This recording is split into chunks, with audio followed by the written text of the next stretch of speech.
Satellite images appeared to show scores of trucks lined up at Iran's Fordow nuclear facility just days before the US carried out its large-scale airstrikes, as speculation swirled that Tehran may have been able to move its uranium stockpiles before the attacks. The images, released by U.S. defense contractor Maxar Technologies, captured more than a dozen cargo-style trucks lined up outside the Fordow nuclear enrichment site's tunnel entrance on Thursday and Friday. The vehicles, which came and went over a 24-hour stretch, appeared to move unidentified contents roughly half a mile away, the Free Press reported, citing U.S. officials. U.S. and Israeli intelligence officials were aware of the movement at the time but opted not to act so they could track where the trucks headed and await President Trump's order to carry out the strikes, the officials added.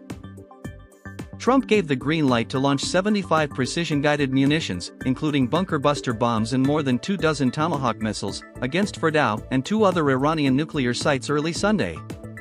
Iranian state media outlets have since claimed that the Fordow, Isfahan and Natanz sites were evacuated in the lead-up to the strikes.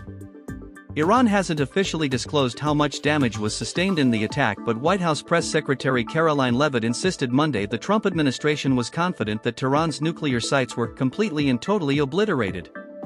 "We have a high degree of confidence that where those strikes took place is where Iran's enriched uranium was stored," she told ABC News.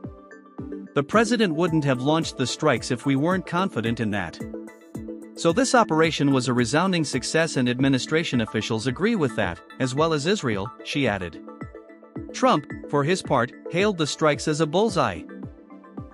Satellite imagery appeared to show that the strikes had severely damaged or destroyed the Fordow plant and possibly the uranium-enriching centrifuges it housed. "Monumental damage was done to all nuclear sites in Iran," Trump said in a Truth Social post. "The biggest damage took place far below ground level." Bullseye.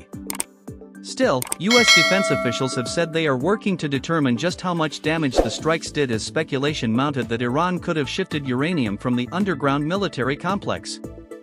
"I wish the Israelis had moved quicker to disable Fordow," David Albright, a former United Nations weapons inspector, told the Free Press in the wake of the attacks.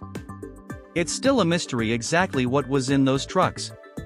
But any highly enriched uranium at Fordow was likely gone before the attack."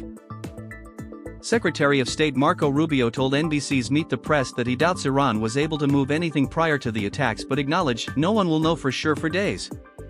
"I doubt they moved it," he said.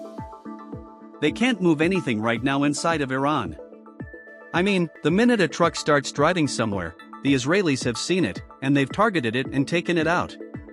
He added that U.S. officials believe a significant amount of Iran's stockpile of 60% uranium had been located in the Isfahan facility when it was targeted.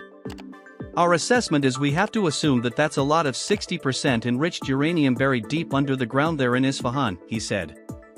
Rubio didn't specifically mention Fordow or Natanz but said Iran should now bring its stockpile out of the ground and turn it over. "That really is the key," Rubio said. "Multiple countries around the world will take it and downblend it. That's what they should do with that."